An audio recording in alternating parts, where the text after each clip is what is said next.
Welcome to CEO Money. I'm Michael Yorba. Thanks for joining us. I've got Huan Koh, CEO of InProved Pte Ltd, on the show with me today. Han, welcome to the show. Thank you, Mr. Fisher. Right. Now, give us some background on what it is that you're doing in the natural resources and the minerals area with your company, and then I'm going to walk through a couple of other questions I might have for you on this line. Sure. InProved is a boutique investment firm starting out in the new energy sector. So I've had this firm a few years ago now. We recently launched something what we call an electric vehicle fund. It's very crudely named. Okay. Yep.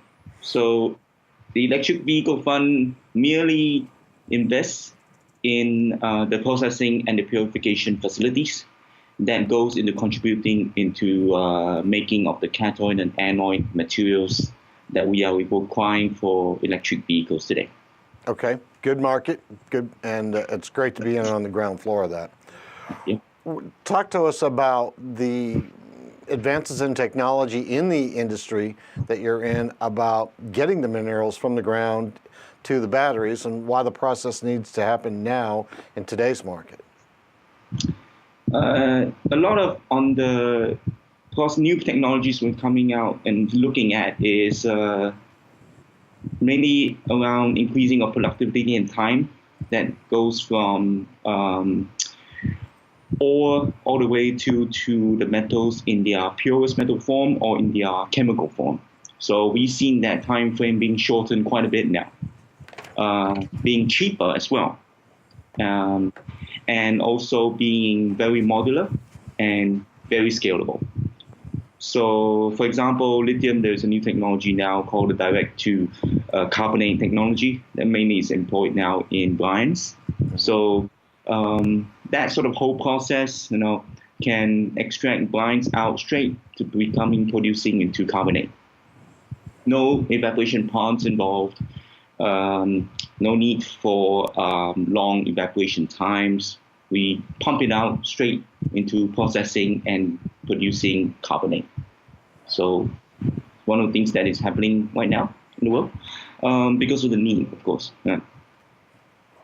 Talk to me about the economics of the processing, because if you don't have to take it through a shaker table, well, first the grizzly, then the rod mill or the ball mill, then the shaking table, and then the evaporation pond. There's a lot of savings right there, and that's really going to add to the bottom line. Talk to me about that part. That's right. There's a lot of processes involved that's going to add to the bottom line. So, but we're talking about production costs being staying around in the 3,000, 4,000 per ton mark. Mm-hmm. While we are seeing at carbonate prices, because this goes all the way up to carbonate. So when it comes to carbonate levels, we're talking about 10,000, 15,000 today. So the margins for that is, as you can see, like 5 times now. So, which is outstanding. It is. It is. It is. Examples of good technology metal projects around the investment cases. Can you give, we talked about what the economics are, the 5x reduction in cost. I fully get that. But give our audience some examples of what's happened. And you mentioned some of the metals, but I want to get a clearer picture exactly which metals you're pulling out of the ground and where. So lithium, definitely. Lithium hard rock and lithium brine. Lithium hard rock can be anywhere in Australia and Canada, were 2 main places. Lithium brine is, of course, concentrated in the lithium triangle in South America. Mm-hmm. We're also looking at graphite. So some of the best graphites come from Sri Lanka. Very pure, very high carbon level. We're also looking at manganese. We are also looking at things like niobium and tantalum. And of course, the major metals, nickel and copper, which is still essential for electric vehicles and the batteries. So many of these are at prices that are pure metal prices that are very high now, which is very worth exploring. Where are the, how many of these projects do you have going right now? Projects will always come. I have more than a dozen projects now. My inbox is filled with them. Okay. So it's just getting to the right one and getting to the one that is nearest to cash flow. That is what we are concentrating on. Okay. What's going on in China? Because you bring that up, that there's stuff going there. Are you working within China to do the refinery, the mill, I should say? Yeah, so EVF, Electric Vehicle Fund, is actually a very traditional business model type of fund.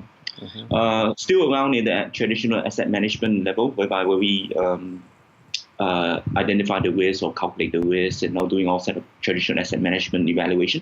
But the main business model for this is to take all the way up to chemical level in a way that is a business model that is replicate from what we call it in a bygone era. In a bygone era, when people do business, everybody comes into a chain. So it's like a vertical chain. Now, the person who actually invests in that vertical chain, he will get his money paid back first. After that, the profits get distributed. That is what happens in the bygone era. It doesn't happen mainly now in the digital era, but we are bringing that back to EVF. So is this sort of vertical change that we're building for any of these minerals that we have that allows principal to be paid back quickly or paid back first? So in this market, in these numbers that you have there now, we are seeing payback period, months to a year, 2 years, very short, very short. So we get the money payback first, then we start distributing profits across the line.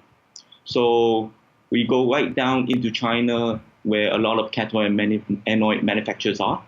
So we realize prices at their level instead of at the concentrate level, which is at the mine level, which is not a lot, as you can see. Mm-hmm. So that is a pure business model. Mm. Got it.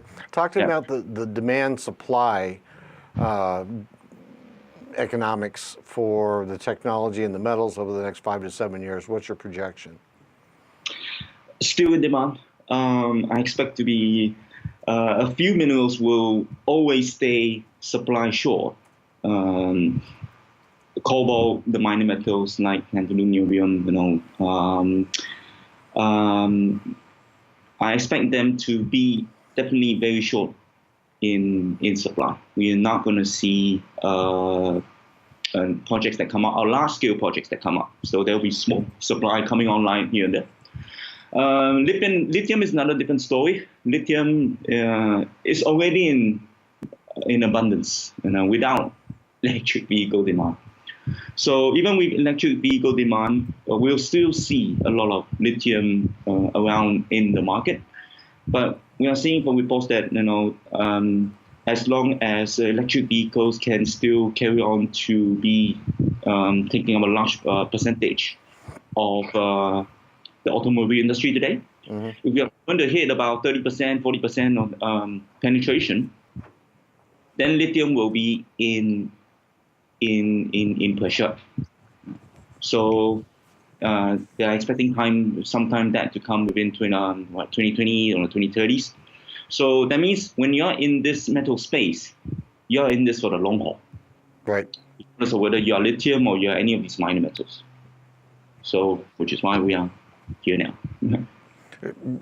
I applaud you on what you're doing. I mean, it's tough work, but once you get the modeling right, it really pays off, and it goes on for a while, for the most part. Is there anything else that you wanted to bring out before we close on today's interview? No, anybody who's listening wants to be interested, feel free to come and reach out to you, or myself. But I just like to say that what we are doing here is we really want to do is to keep it simple. So mining has got a notorious fad about not being able to distribute wealth, distribute profits, distribute a cost down the line. We're trying to change that, as you can see. Mining has got a reputation of being not sustainable, not environmental friendly. Again, we're trying to change that by institutionalize mining. Got it. So, So this is what I want to leave today for InProved ETF. Good. Han, Yeah. thanks for being a guest on the show. Thank you. You're welcome. Okay. All right. Thank you, Mr. Fisher. Thank you. Yeah. You've been watching CEO Money with Michael Yorba. Thanks for joining with us. Like us on Facebook, follow us on Twitter, and subscribe to our YouTube channel.